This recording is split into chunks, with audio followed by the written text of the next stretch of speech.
Hello and welcome to Comedy in a Nutshell, the podcast with me, your host Marty Kano, in which I talk to the people in and around the comedy circuit about what comedy means to them.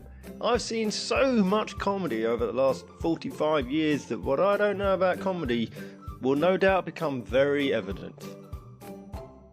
I'm the comedy nerd who's seen more than 1,500 comedians perform live comedy, and you can find out more about my journey in fandom on my website, thecomedynerd.com.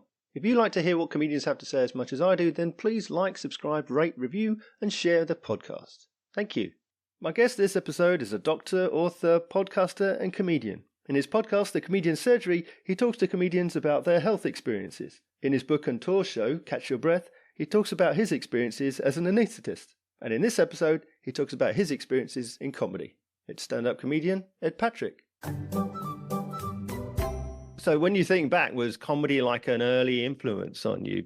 Yeah, it totally was. So I used to watch lots of comedy, or as much comedy as possibly can. And I used to go to, when I got old enough, when I say old enough, not quite old enough, I used to get taken to the comedy club in Nottingham, Just the Tonic, you might have heard of it. And it was in the place called the Old Vic back then. And it was a pub that was sort of laid out that should never ever work for comedy. It was so sort of long and broad, but for some reason it just created a strangely magical atmosphere. When I say it, so it was really long, and you had the stage in the middle of the length, and you could probably only have like 3 or 4 rows back, and then there was the bar. Right. So you really haven't got depth of audience there, and then it's all spread around.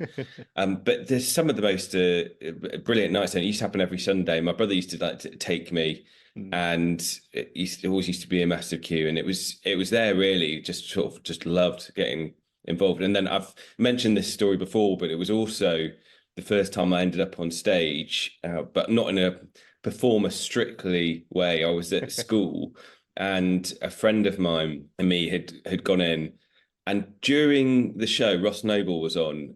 They said, right, we're looking for some volunteers. Who wants to volunteer? So they said there's going to be a cash prize. And so at that point, 2 teenagers were like, yeah, we'll definitely do this. So hands went up, and it turned out that they wanted to do a haircutting competition. So they got me and my friend on stage, and then Daryl and Ross. So Daryl's the only ended up starting cutting our hair, but they'd done a whip round before, and it was like 80 quid, which was, so much. So we decided that irrespective of what happens, we would split the winnings.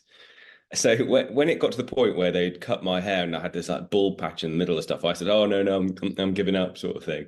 And they were like, "But your friend wins all the money." I was like, "Yeah. Oh dear, he wins all the money," knowing that we were going to split it. So that was the end of it. Except they then said, "Well, to my friend, you've won all the money, but part of the deal is you've got to let us keep cutting your hair." So they continued to cut his hair. And he had this big wavy centre parting with loads of thick hair in the middle, and they just cut right down the middle of the centre parting. So all his hair stuck like bald down the middle and then stuck out from the side. And he got grounded for 6 weeks and came in with a grade 1 all over the next day to school. So it was all part of that experience. But I just loved going and watching. I just loved the craft of seeing how people performed, and it all started from there. Yeah. But this career in medicine was obviously that's a long commitment, that's a lot of work. Was performance and that idea of comedy being a possibility in the future, was that always at the back of your mind? I think it started to creep in. I started doing bits of comedy when I was up there, and I saw the possibility of doing both. But I was at university in Aberdeen. And I don't know if you know Aberdeen, but it's 2 hours away from anywhere normal. So you're kind of in this small ecosystem. Yeah. And so I did bits and bobs up there, but I never really thought it was going to be, exclusive. I don't know. I guess I thought it was always a possibility, because it was always something I wanted to do, or, comedy was always something I wanted to do, and I never was going to give up at that stage. So, because a lot of people say to you, "Well, when you're going to choose, you're going to do comedy, or you're going to do medicine, things like that." But for me, at that stage, it was just part of who I was, and I was just starting to do bits and bobs. And it was only when I came down, because what happened was I went to medical school. This is what I was going to say. This is a better edit. So when I was in medical school, I was doing bits and bobs and comedy. So that's kind of where I started doing it. And then, as I said, so Aberdeen is, miles away. And then I got a show in London. I was like, oh, exciting. I could come down to London. Yeah. But I needed to get the time off. I just needed a day. And obviously, a lot of people who go to university bunk days off, obviously, don't they? But especially after heavy nights. But I thought, I'll do the right thing. I went and asked for a day off. I got called into a meeting and I was expecting them to say, because when you apply, they want you to play the harp backwards or they want you to, be captain national rugby team. So I thought this is a good extracurricular activity. They'll encourage this. They'll be very positive. And it was the complete opposite. They were saying, are you showing real commitments? This is the right thing. We don't agree with this. So I've got a real sort of talking down. At that point, I was like, whoa, I can't actually mention this at all. And then I came down back to England and I started working as a doctor. And at this point, obviously, I'm thinking, well, I can't mention. So I was living this almost double life where I was gigging and then doing night shifts. And I'd never mentioned to anyone what I was doing. And then shortly after I'd finished what are called the first 2 years, so F1, F2 in medicine, I was going to take some time out, I thought, for comedy. And I showed my CV to a consultant in the hospital because they were looking at it just for, to make sure everything was ticked off. And they spotted in the interest section the comedy and they called me in and I was like, oh no, here I go again, another meeting without coffee. But he was like, what's all this? What's all this? Why did I not know anything about this? And I said, oh, well, I thought it didn't look good, because, maybe I should be showing that I should be only doing medicine, nothing else. And he was like, no. I play semi-professional in a band. I do other things. He said, I'd much rather work with someone that does something interesting than someone that doesn't do anything else. And I actually think I transcended 2 phases of medicine because I think not long ago, it was viewed that you should only do medicine and nothing else and not have any other interests outside. And I think they've started realizing the NHS is, full of doctors who are actually human beings who do need things outside and a life outside as well. And I've realized that things had started to shift in that direction. So it really was only when I'd come down, I was almost put off the idea when I was up in Aberdeen, but then I came down and I saw this change. Yeah. It's interesting. It's like, I don't know why it's so noticeable, so many doctors doing comedy. I don't know why doctors in particular sort of stand out. Where does that Venn diagram intersect, do you think? I think it's tension and release. So comedy is all about building up tension and then releasing that tension. Yeah. And in medicine, there's a lot of tension and a lot of tension that people can relate to. Hence why there's always the dark humor and, the way people get on in hospital. Yeah. So I think it's related to that. And for me, it's always been a part of me that's helped me be me. So, I'm an anaesthetist. A lot of anaesthetists like cycling, they're all dressed up in lycra and stuff. But for me, my cycling is comedy. That's the release I have as well. Yeah. So it's that balance. But I do think it's the build-up of tension and release. And I think that's where we see a lot of sort of medical, and even if it's not doctors doing comedy, it's people talking about medicine or some sort of medical things. Yeah. It's tension and it's release. Yeah.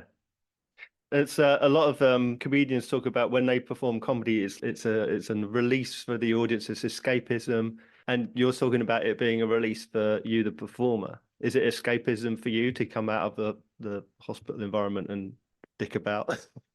Yeah, absolutely. Well, the worst thing that can happen on stage is that I die on stage in front of an audience. So yeah, the risk rewards, etc., are very different. So it's definitely a release, and it keeps you grounded as well, and just gives you a different perspective. Yeah, and yeah. So those first steps on stage, then, your earliest gig, do you remember the first time you went on stage as a comedian, and where was that, and what was that like?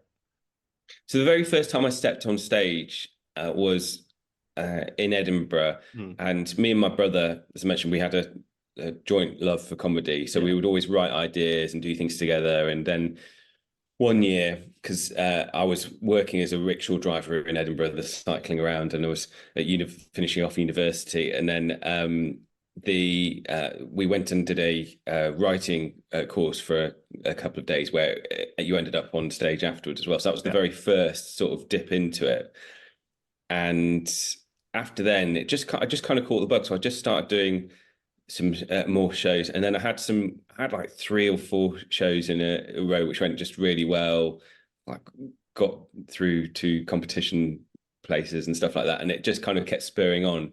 And then I shortly afterwards went up to I think I went to Aberdeen shortly after that, and that's when I had kind of, so although I'd done my first bits on stage, I was doing bits and bobs around Aberdeen as and when those bits popped up. But so that was the very first time. Or that's if you discount the Ross Noble cutting my hair time, though. Yeah.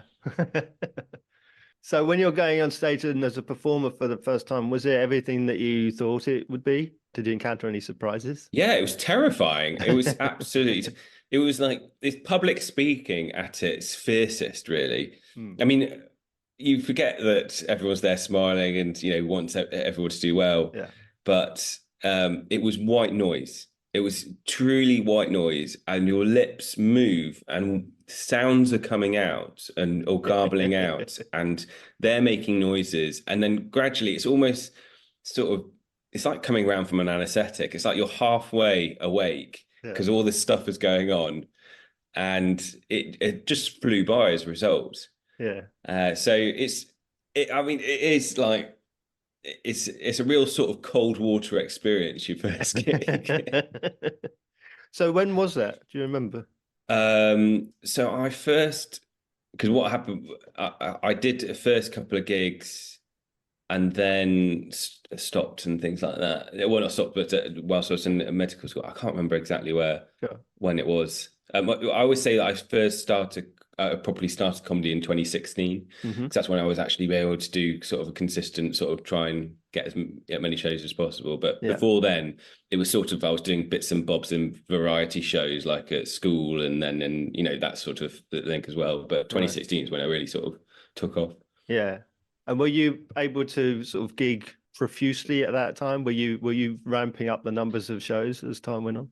Yeah. So at that point, when I'd given the CV to the medical consultant, said, you should definitely do this, I was then encouraged. And it was actually in 2016 when I then started talking about medicine on stage. Right. And started mentioning that I was doctor. Before I'd never did. So it was at that point I'd taken what's known as almost like a gap between training. So you do your first 2 years of medicine, and then at that point you apply to do a specialty. So you've been a doctor for 2 years. Now, do you want to be a GP? Do you want to be a surgeon? Do you want to be an anaesthetist? So you apply for a training program. So it's a natural break in the cycle. And lots of people will take time off then to maybe work abroad, do some things, try some things out. Yeah. So at that point, I then juggled medicine and comedy, but I was able to create my own rota. So I could book, shows, and then I could also plan that around working, which, with the rotas in medicine was just absolutely impossible to do before. So that's when I really started ramping it up, because I was suddenly in control of being able to sort of do things and know that I'm not going to have to rush back and go into hospital. And you said that before then you weren't really talking about medicine, but when you started talking about medicine, is it the stories themselves? Because obviously you're going to have 1,000 anecdotes about working in medicine. So did the stories themselves sort of take over and direct the sort of thing you wanted to talk about? I think I didn't know how it was going to go. Sure. Because it's a status thing. It almost, you get on stage and you're a comedian, and you're a comedian in that light. And then I was almost breaking a wall by bringing in the medicine, and I wasn't quite sure how well it would be received. Yeah. And I think the very first time I started talking about medicine on stage, I have a feeling it was in the Glasgow Stand Comedy Club, and it just went really well. And then to start doing it elsewhere as well. So I then realized that actually it was interesting to people as well, and it gave a different perspective and a different angle. So it was then that I just thought, right, I can bring this in, but just blend it with me, because it's got to be about you and your stories and how you present things. So that was what I was trying to bring into it from then on. So I think it was just something I wasn't sure if I took a gamble in terms of, right, let's try it on stage, Yeah. see what happens. Yeah. But also exposing yourself as well. That was the other thing, I mean, I don't know if there are any comedians that are going to come out and say, yeah, look, I'm an investment banker sort of thing. It's not, it's not. So, but obviously there's a lot of, sympathy for medics and where you work in. And then as I said, if you step back from it, you realize that people know that you're overworked and you have crazy hours. A normal doctor's working week is 48 hours. Yeah. So most people have a 40-hour working week. Yeah. Stuff like that, and then also the conditions and things like that. So it almost puts you in a position to talk about things from that perspective, which, like I said, can just be quite funny, but also interesting as well. Yeah. And you're talking about their exposing, who you are on the stage. And do you find that you are a larger than life character? Are you playing a character on stage? Is this a version of you, do you think? That's a good question. I think every time you're on stage, you're playing a version of yourself. And certainly there's it's like everything in life, isn't it? There's times when you're like, I want to do this, I want to be as big and larger than life. And there's other times where you don't feel like that and you feel like you just want to close up and just like curl up with a blanket. Yet when you go onto the stage, you want the same energy each time. So in some cases, I think you're going on as yourself. And then in other cases, you're going on and presenting that version of yourself that you do want to. But right now, you need like hot chocolate rather than a Saturday night Jaeger bombs. Yeah. Quite right. But you're in a club now where surrounded by people who are drinking and rowdy and having a good time and being raucous. And then you might be talking about trying to find the funny side is something that in any other circumstance might be quite somber and it's sobering.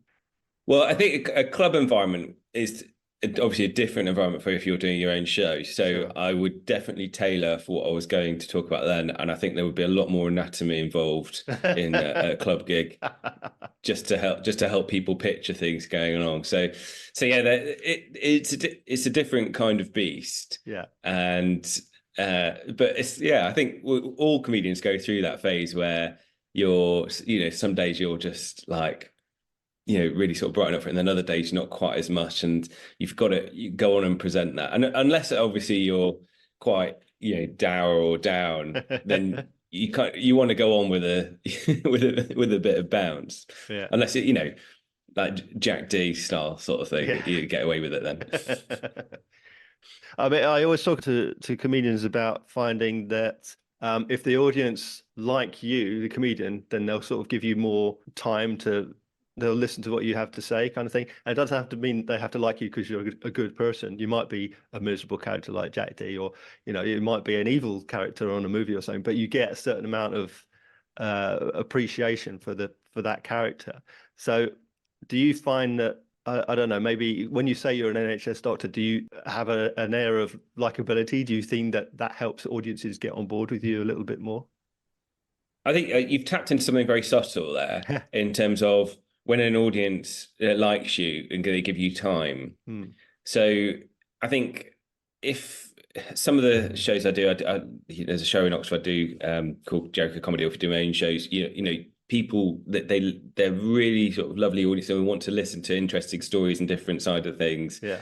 So you feel like you've got time to sort of talk there and really explore ideas. Whereas if we go back to our Saturday night Jaeger bombs in the club sort of thing, if you bring in something like that, there's got to be a reason that you've brought something to the table like that. So you've got to, they don't want to then listen to a long winding story about something. It's got to be a bit more punchy. But I think in the right environment, and especially in show, if you're doing shows that people are expecting to come and see that as well, come and see you, then yes, people are definitely interested.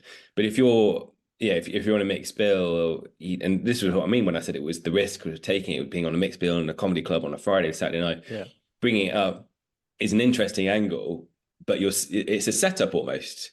You've made a setup, so now you want to cover into. If you just brought in on the side that you were a doctor, but didn't really talk about it. Why did you bring it up in the first place, sort of thing. So yeah, it's a balance. But I think once people are interested in you, then yes, they will give you time to sort of explore. And I think that's more key for writing and writing things on stage than anything else. It's because when you feel like you've got that cushion of appreciation and people listening, and then it's a really sort of it's a fantastic place to be, because then you can just go off and explore. It's something I actually almost tried to tap into with my podcast, the Comedian Surgery, which I'm taking up to Edinburgh this year for the first time in a few years. So what I realized was that people, when they were on stage, or the comedians, invariably someone's got a medical anecdote, a joke, or something they talk about. And I remember being in club gigs and I was watching people go on and they'd say something and I'd be interested straight away.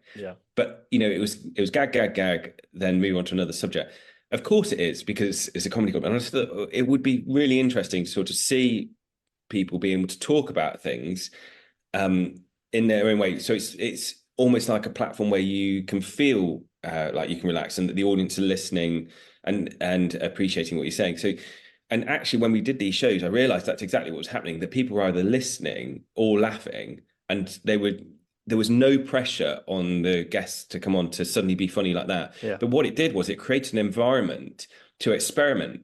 So people would start talking about stories and start, just occasionally have a line, the audience will laugh, and then it would start almost be like a little writing thing as well. And I've seen a story, or seen people use things they've mentioned on the podcast on other shows, which is fantastic, because it's such a lovely environment.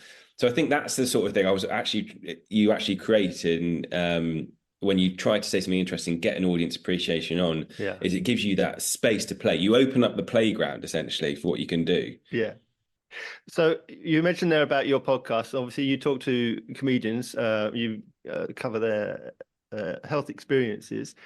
Because you talk to comedians and you are a comedian, do you still watch comedy, and do you watch it in the same way? I think it's difficult to say you'd watch it in the same way when you have been on it. I guess it's almost like saying, I don't know, if you worked at Disneyland, would you still go on all the rides and think the same the same way? Would it be you think of it in a different way, and there's almost like a little appreciation buzzer in your mind when you hear something really good and you suddenly like, oh, that's a really good line. And so sometimes it's also setting as well. If you are on a show and you're watching someone else, you're clearly in a different mindset to work than if you're sitting in the audience. So I think it's a different appreciation that you have, because when you're an audience member and we're watching comedy, you're enjoying everything, and then the night finishes and you go. Whereas the thought process for comedians goes on way before and then way afterwards as well. There's a prep thought process, and then there's a debrief thought process, and then you try to fit the normal life in between as well. Sort of thing. So it's a longer period to ruminate. So I think once you've done it and when you start doing it, you see things you see it in a different way, but you still appreciate it. So you have a few years building up experience and doing shows, and then lockdown comes. Now I imagine your lockdown experience would have been very different than most comedians, as you are also a doctor. So how was going into lockdown? How was that experience, and how did it affect your comedy and your writing and what you did and how you came out of it? I remember the gigs towards the start of it being very strange, and it was almost like people weren't sure whether they should be out or they should be in. Nothing had been announced at this point, but it was all sort of ruminations, and it was so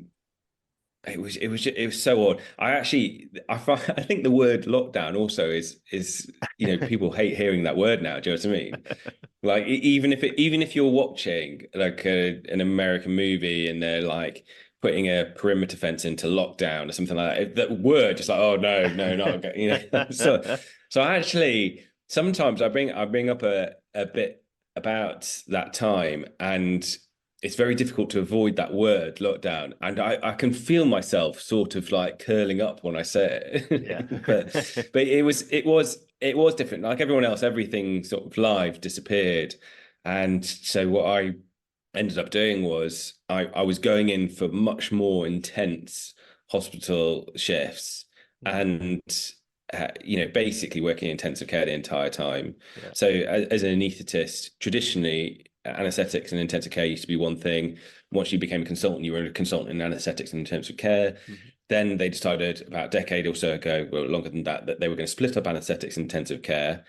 And it was like great because all the anaesthetists who want to do anesthetics, like, yep. But then they don't have enough intensive care doctors, so we still have to fill the rota for intensive care.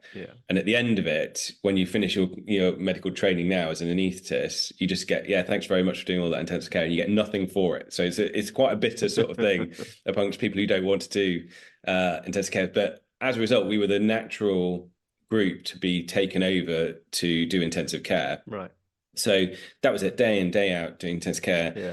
And so that release I had from comedy wasn't there. And it was really difficult because I didn't have the outlet. And that's ended up how I started writing down everything. And that's how I ended up developing what became the book, essentially. Just because that was the release, that's where I could have the sort of creative outlet. Yeah. So all these experiences then that go into your book, and then the book comes out. So you've gone from being a comedian now to a writer. So would this signal a change in direction for you?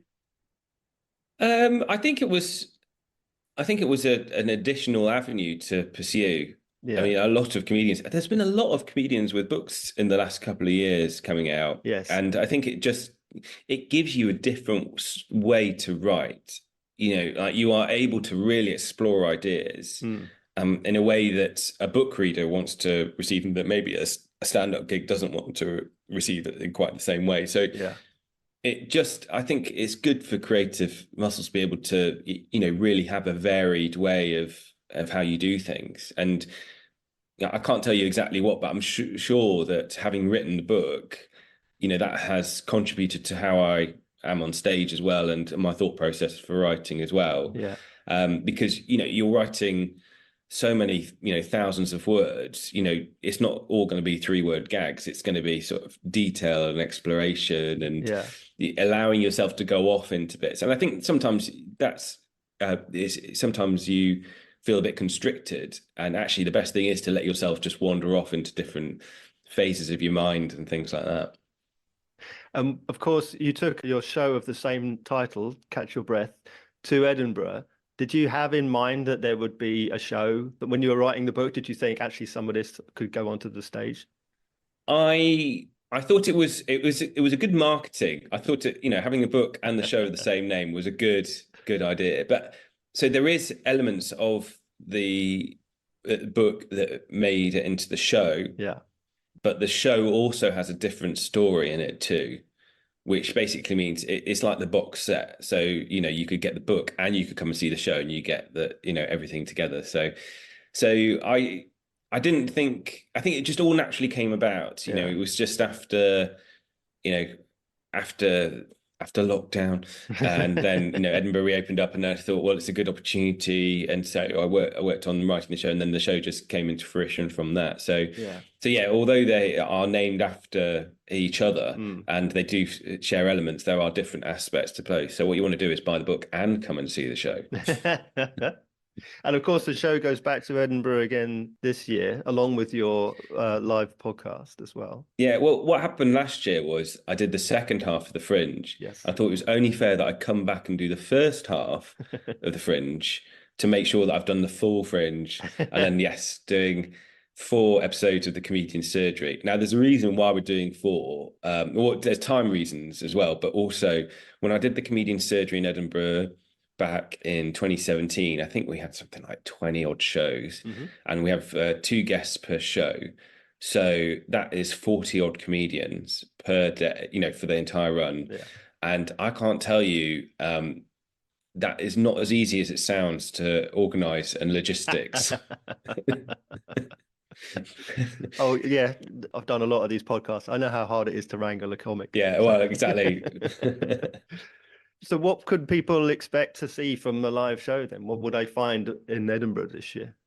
So from the Catch Your Breath show, it's a show it's about becoming a doctor, becoming an anaesthetist, working in the NHS, the pitfalls of medicine, and it's a story about my mum as well. So there's a power of questioning all of it too, and it's especially from a medical perspective as well. Yeah. So that's a whole story of Catch Your Breath, and then the comedian surgery will obviously be directed by the guests that we will have booked and what they will talk about. But it's a show where you really get to see comedians in a different light and in an environment where they will talk about something that they probably have never talked about before in any other way. Yeah. So that's a good opportunity to come and see. Yeah. So now that you're not only a doctor, but a writer, a broadcaster, podcaster, comic, where do you find that you sit now most comfortably? Are you happiest writing? Are you do you like the intensity of the stage over the intensity of the OR? Oh, right. In terms of medicine comedy. So I mean, I still see myself as a doctor. Yes. And I still work, and I'm still, work, this week I'll be there. I'll be, giving all the anesthetics and stuff. But I think my comedy career has broadened. So, I love performing. Yeah. As well as doing this, I'll be, going on a tour again in sort of autumn and spring next year as well. Yeah. And but I think new things that have started coming up is panels and being in shows, TV shows, things like that. So I was doing I was obviously doing Have I Got News For You was just so much fun. Yeah. And I genuinely was so excited about doing that. So I see myself as a broad fish. Is there such a thing as a broad fish? I don't know. That's a place. I don't know. Is that a broad fish? Broad place, yes. Broad place, yes. Broad fish. Where's that come from? I think you've coined a fish the other night. Yeah, exactly. Yeah. So in comedy then, what so far have been your best and worst experiences? It might be a gig or it might be something else, perhaps. I mean, I think Have I Got News For You was best experience. It was just so much fun. Something obviously it's so cross-generational. I used to watch it. Obviously, younger still do, and to be there was just it was unlike any other show because I just enjoyed it entirely. Just enjoyed it, and it's sometimes when you're doing gigs, the build-up it doesn't feel like that. But I genuinely couldn't stop smiling. It was so much fun. So that's definitely up there. And then worst experience as a gig was when I was just starting out. I was in Aberdeen. So this gives you an idea. I told you that Aberdeen was 2 hours from anywhere normal. There was a guy who used to run gigs up there. And what happened was he said, do you want to do this gig? And it was something like 2 hours drive away. And maybe I got 10 quid. I can't remember what it was. But he was driving. He said he'd take me. Anyway, so we drove. And then have you ever watched the Blues Brothers? Yeah. Oh, yeah. I've read a book recently by Daniel Davies, really good, about the Blues Brothers story, really worth reading. But I just think that's why I'm thinking about it. But do you remember the bit in the Blues Brothers where they're driving with the band? They've just gotten back together, and they're looking for where their first gig's going to be. And it's like, we've been driving for hours. Where's the first gig? It's like, oh, it's here, Bob's Country Bunker. Yeah, well, all the good old boys. Yeah. I was in the car with this guy, and we were driving for an hour and a half, 2 hours. And then we got to this pub.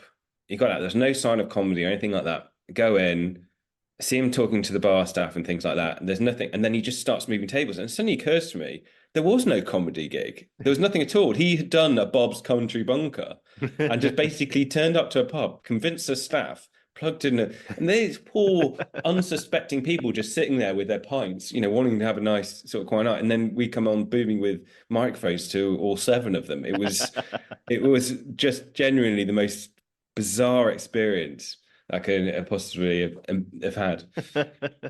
Well, what about your festival experience? Because obviously you've been to Edinburgh. How did you find it as a performer? And again, was it everything you expected? And you're competing for a slot among thousands of other shows, many hundreds of comedians for attention.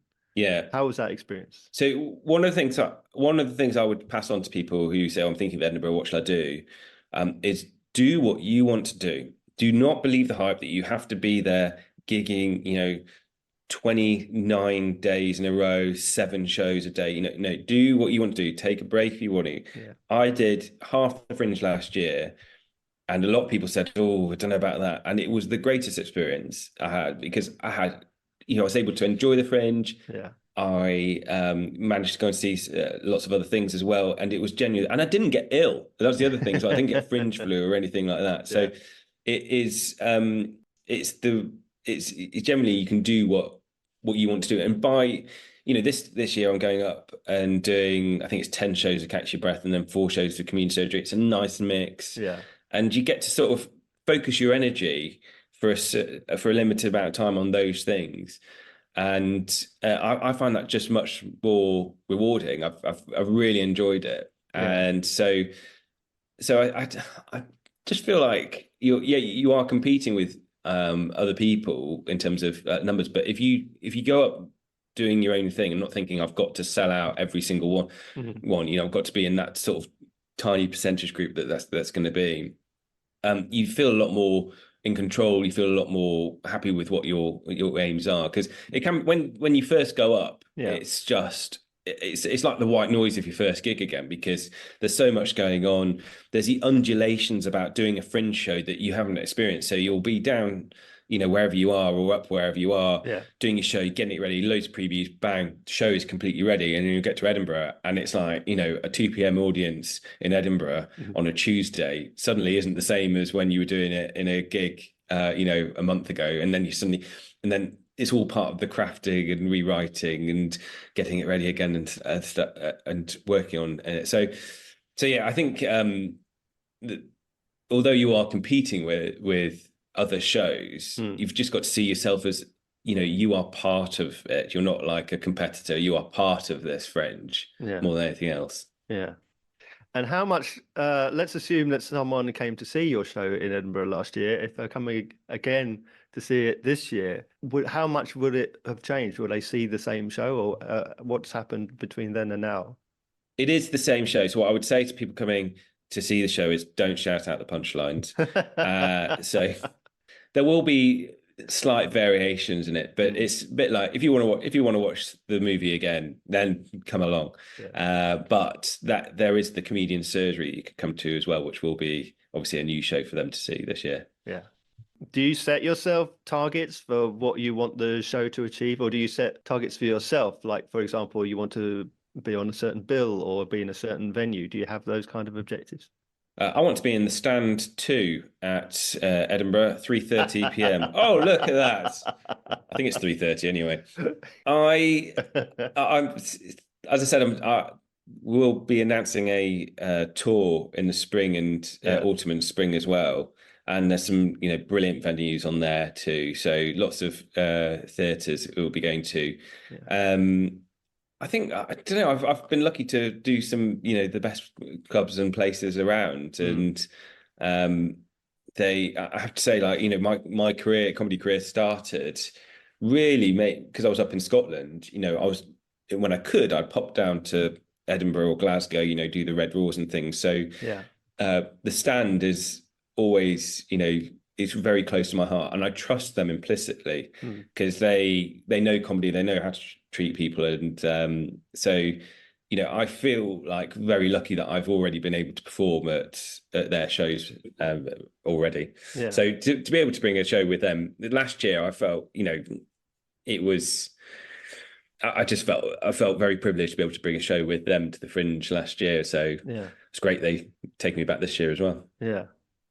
You talk about feeling safe and about having this release, and you use these kinds of words. Do you find yourself getting nervous, anxious before performing? Is it a different kind of stress to medicine? Oh yeah, totally. I mean, I'm sure I lose weight before doing gigs, definitely. Absolutely. It's just completely different. And but I think it's adrenaline. Sometimes adrenaline gets you excited for things, but often your body tends to react in an anxious or or nervous way. And I think that's what happens. And it's very difficult to unpick sometimes when you're in the moment. Am I excited, or am I like really anxious, or am I nervous about it? Whereas you don't get that in medicine as such. You know, it's you do get moments obviously that are sort of edge of the seat sort of thing, and especially in anesthetics. You know, things can go south very quickly. Yeah. So you have to react very quickly, but you're in a, you know, you're not suddenly having to come up with an amazing one-liner in the space of 4 seconds. So it's a different thing. And there's generally other people to help as well. So what you can't do in comedy is suddenly, you know, call the compere back on to help you work on this joke that's not quite landing. Or press the buzzer and get a team of like, you know, amazing comedians to come and help you just suddenly on stage. So it's much more team environment in a hospital and medicine. So it is very different because it's just you up there. You know, you're exposed and you take yourself on there. So it's all that public speaking anxiety that people experience, but you know, added as well. So it's different. It's different to medicine, and as I said, it really gives a good balance. You know, if you've had a tough day in hospital. And you then like do a gig, it can be such a great release. Whereas, you know, you can have a terrible gig and then have a good day in hospital, and it just puts things in perspective for both ways. Yeah. So is there one single lesson that you've learned so far in comedy that you take forward as like a philosophy? I think one thing that I start to realize is that it's always good to step back and realize what is important and what matters, because at the start you can constantly fret about gigs and overthink them and overanalyze, but if you look at it at a broader picture and you see it all as all part of a process, and what is this going to achieve? You know, if I have a bad gig, you know, is it really about the bad gig, or is it the fact that I can now write from what I've done there and move that to another thing? You know, what can you take? And sometimes you can just get so obsessed, so down and that's again just all part of the process of being in it. But when you can step back, it gives you the opportunity to really see what you want to do and help you what you want to achieve. Because people, you know, people say, well, what do you want to achieve in 5 years' time? It's such a difficult question to ask. Well, I don't know, you know, you can come up with all sorts of lottery winning ideas, but so I think that's the main thing, is really sort of being able to focus on what is it that you want to do, what is it that you want to achieve, how can you do that, and is what you're doing aiming towards, you know, what ultimately what you want to do. And sometimes you don't know what you want to do until you're doing it, and you've got that feeling of like, oh, actually this is a comfort zone, you know. This is being sat next to Ian Hislop, I feel very comfortable, you know, that kind of thing. And also again, you're doing something that's stressful, it's hard work, you know, it's long hours, it's risky. And on top of that, you're a doctor.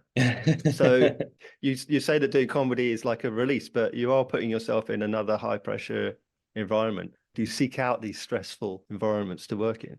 But that's it. Is it high pressure? Is it all about perspective?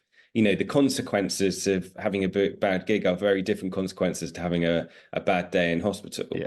So that's where it helps you just put perspective on things.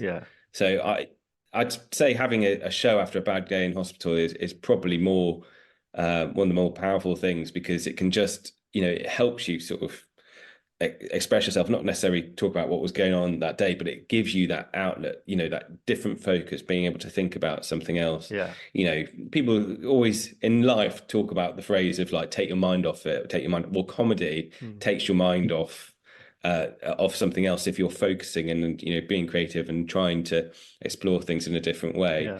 So like I said, it's that perspective of, you know, what's the worst thing that's going to happen on this stage on a Wednesday night where you're trying out 5 new jokes and none of them land. You know, the worst thing is you're going to go and try and write another 5. Here's a question. So I asked you about the crossover, the Venn diagram. Do you have moments where you sort of think, wow, this is just like being a comedian, or in comedy, wow, this is just like being a doctor? These are the things that are so similar. Oh yeah, so the closest I can really put you in that situation is where there is when you're watching comedy and there's a build up and there's a creation of tension and everyone's like, and then there's the release. Yeah. Sometimes in medicine you get that tension build up and you can see it in everyone around you. Yeah. And then I will say something which is basically a punchline for the situation, which does create a release. Obviously, as in comedy, timing is everything. So it's not appropriate at some times more than others, but it's, you know, that's the crossover definitely there. Yeah. Do you think that your experience in medicine has made you a better comedian, or your experience in comedy has made you a better doctor? Yeah. I think comedy has made me a better doctor for sure, because look at the skills you're employing for comedy. Yeah. You are communicating in a pressurized environment. You're building rapport with an audience, and you've got to work under pressure. All of those things. Yeah. You just, you know, you take that into medicine, and suddenly it's so useful as well. Yeah. So it's definitely made me a better doctor, and so. And I noticed it when I went back to gigging after the lockdown word. After that, I noticed the change as well when in hospital too. I definitely missed it on both fronts as well. So that question of like, oh, are you going to do comedy? Are you going to do medicine? Which one are you going to choose? When are you going to? Yeah. Well, actually, you know, you can be a unique person and just say both of them are just what I'm going to do, basically. So how can we find out about you and where we can come and see you perform? So for the Fringe, you can go to the Stand's website or the Ed Fringe website and just search my name. That'll pop up for the Catch Your Breath and for the Comedian Surgery. Yeah. Then after that, we will have tour news. There are already some on sale. It might be in a city or a town near you. They're already on sale, some of them, because they keep popping up. Yeah. It'll be across the country, and there'll be some in the autumn, and then there'll be quite a few in spring as well. So at some point, I will put it on my website, edpatrickcomedy.com, with them all sort of listed. But as usual, social media, or if you're not like of that ilk of social media, check your local theatre program to see where I'll be coming. And so then I have only one more question. It's the most important question, of course. Ed, how would you sum up comedy in a nutshell? How many words do I have? As many as you like. Bonkers but exhilarating. That's probably medicine as well. Ed, thank you so much for talking to me. It's been fantastic. Thank you. You're welcome.